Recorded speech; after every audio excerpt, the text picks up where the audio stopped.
Dear students, in today's session, I'm going to give you an easy explanation of a work of Artifice written by Marge Piercy. Before that, I'm going to discuss a few important aspects. ये poem जितनी छोटी और simple दिखती है, उतनी simple ये नहीं है. एक bonsai tree के माध्यम से मार्ज पियर्सी ने एक complicated social issue को highlight किया है यहाँ पे. Bonsai stands for loss of growth and freedom and also a life without space to grow. Throughout the poem, an extended metaphor of bonsai tree is used to represent women who are subjugated and suppressed.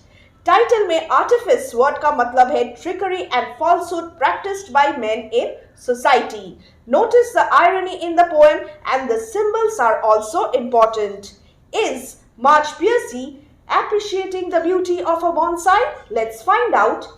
What is the usefulness of a bonsai tree?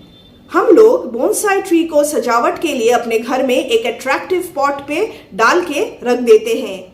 The bonsai tree is kept inside an attractive pot inside our rooms as a piece of decoration, and this is mentioned in the first two lines of the poem. The bonsai tree in the attractive pot, it is a representation, it is a miniature representation of nature. Trees naturally and normally are strong and they grow really tall. And if this tree was allowed to grow outside the pot in its natural habitat, then there was this possibility that this tree too could have grown as tall as 80 feet on the side of a mountain till split by lightning. Perhaps किसी दिन गरज चमक गिर के इस tree को split कर देता, नष्ट कर देता, मगर तब तक ये ट्री बहुत टॉल ग्रो कर चुका होता.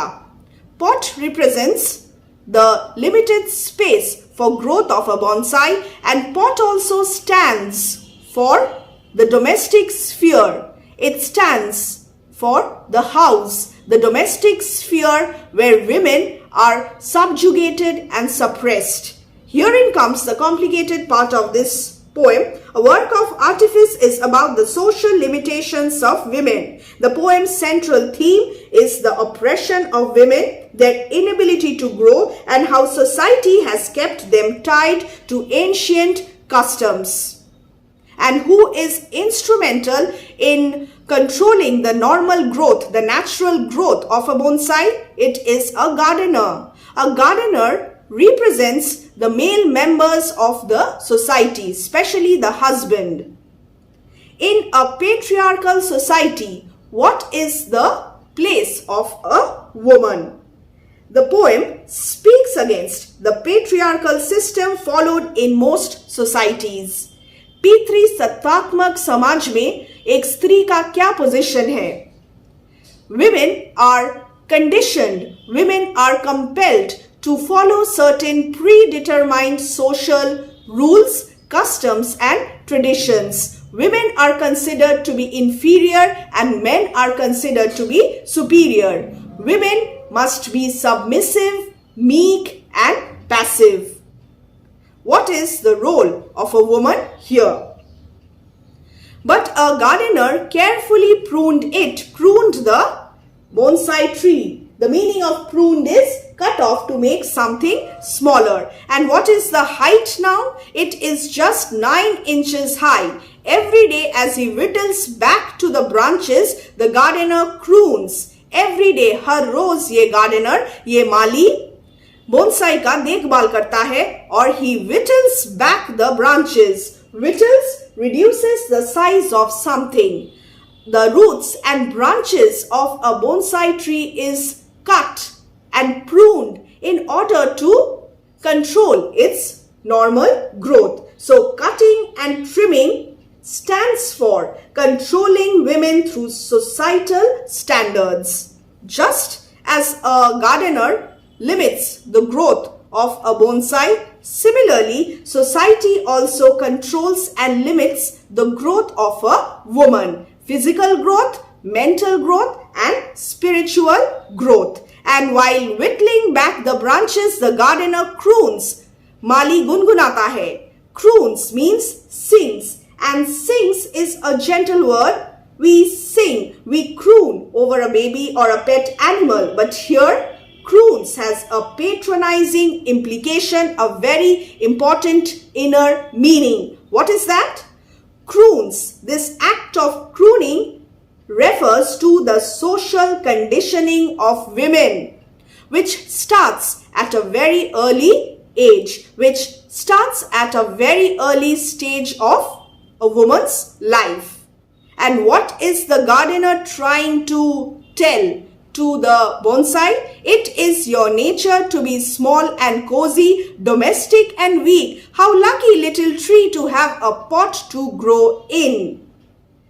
It is your nature to be small and cozy, domestic and weak. How lucky little tree to have a pot to grow in. The figure of speech used here is irony. And what is the figure of speech used here? Every day as he whittles back the branches, the figure of speech used here is alliteration. What is alliteration? Alliteration is the close repetition of a consonant sound in a single line of a poem. For example, I saw a seesaw on the seashore. Here the words begin with the consonant S, and here back the branches, back starts with a B and branches also starts with a B. In how lucky little tree, lucky starts with an L and little also starts with an L. Learn the figures of speech used in the poem. And the bonsai tree is a metaphor. What is a metaphor? Metaphor is a comparison between two different things, and the comparison is implied. Here, why is bonsai tree a metaphor? The poet here compares the lives of women in society with the life of a bonsai. Hence, this is a metaphor. How lucky little tree to have a pot to grow in, and we know that this tree is a metaphor for women who are dominated. These women must feel lucky to have a house to live in. Pot refers to house, remember? So they must feel lucky to have a house to live in, to have a husband to protect them. Nature. This word nature again is very important. Nature means biological reasons. Here, the male members of the society are trying to justify gendered injustices. The gardener is trying to justify his actions of controlling the normal growth of a tree. रोजमर्रा की जिंदगी में पितृसत्ता का अनुभव महिलाओं को सोचने का समय भी नहीं देता कि उनके साथ न केवल असमान व्यवहार हो रहा है बल्कि अन्याय हो रहा है, और इसकी शुरुआत जन्म के समय से ही हो जाती है.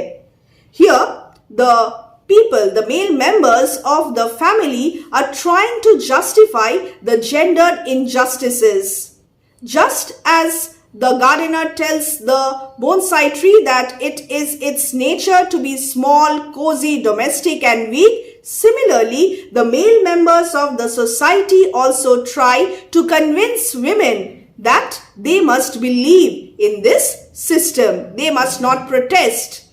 Hence, the title, A Work of Artifice, is sarcastic. This is a process, and this continues. This starts from a very early stage. With living creatures, one must begin very early to dwarf their growth.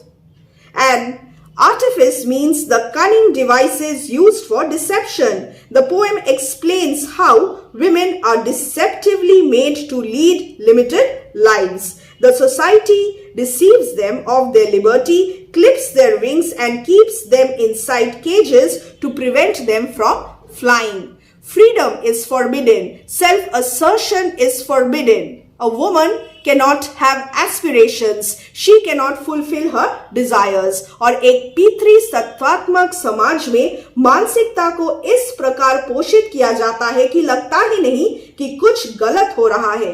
तमाम तरह के अन्याय को कुदरती या प्राकृतिक कहकर जायज ठहराया जाता है. कभी ना बदलने वाला नियम बना दिया जाता है.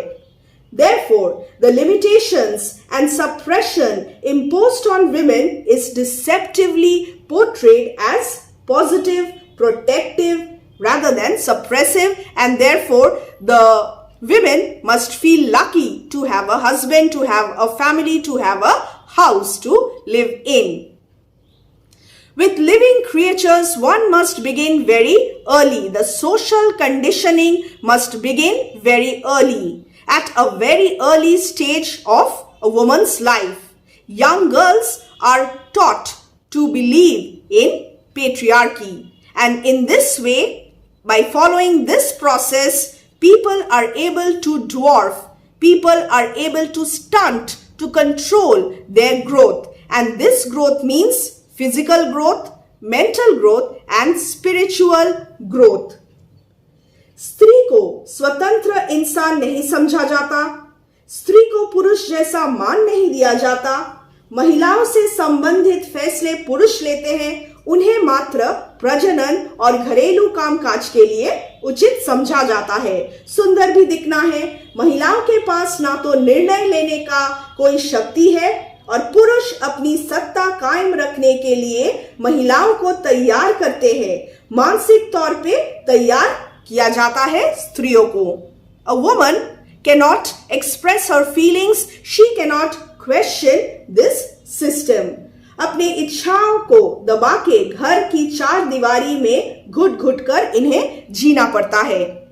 She must do the household chores, she must be a dutiful wife, she must be a loving mother, she must be an obedient daughter, and so on. Well, there is nothing wrong in this. But when people try to dominate and control, then it becomes a very wrong thing. What are the methods applied here? But before that, let's look at this line. With living creatures, one must begin very early. Through the use of the words living creatures, Piercy distances women from humans with conscience.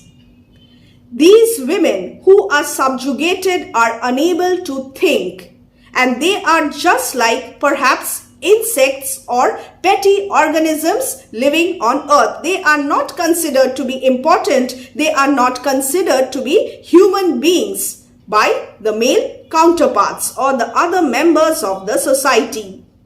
The first method now, the bound feet. What is the meaning of the bound feet?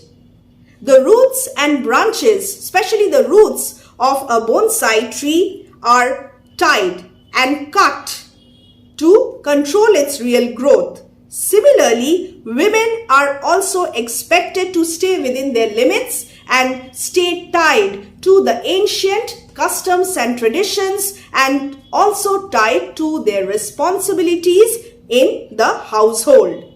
This is one meaning of the bound feet. And another meaning of the expression bound feet is, in some cultures, especially Japanese in particular, feet are bound to make them small and attractive. Women are considered as object of beauty. They are valuable only as an object for ornamentation, for show, and they must have little, delicate, tiny bound feet in order to make them beautiful. So we have two meanings of the bound feet. What is the crippled brain? The next method.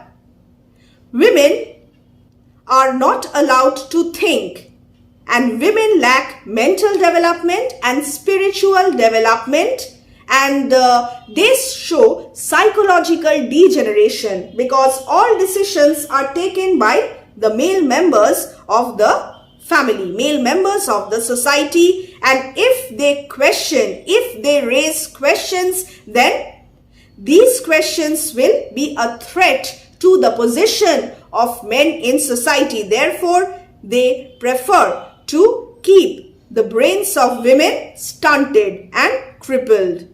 Number 3, the hair in curlers. Curlers are a kind of roller to make hair curly. Artificial methods used to make women beautiful. The hair in colors, beauty standards. The bound feet, another beauty standard. Who is a beautiful woman? According to the social norms, a beautiful woman must have sharp features. She must be fair, gori, chitti, and she must be slim. She must have long curly hair in order to become attractive, in order to become acceptable in society. This is the artificiality associated with such social conditioning. Now, the hands you love to touch. Women must love each and everyone unconditionally, also without being loved back, without getting that love and respect in return. The hands you love to touch, this is ironical. And why is this ironical? The figure of speech here is irony. Irony, love and yet control at the same time. How is this possible? Piercy is questioning the very concept of loving. Is this true love? एक तरफ तुम बोल रहे हो तुम प्यार करते हो और दूसरी तरफ तुम बोल रहे हो तुम एक वुमन को कंट्रोल कर रहे हो. तो प्यार और कंट्रोल, क्या ये दो चीज एक साथ रह सकती है, एक साथ हो सकता है? This is the question. This is the irony. The figure of speech again is irony here. So we have metaphor, we have irony, we have alliteration in this poem, and the rhyme scheme of this poem is free verse. Matlab, this poem does not have a fixed rhyme scheme. So just know that the rhyme scheme of the poem is free verse.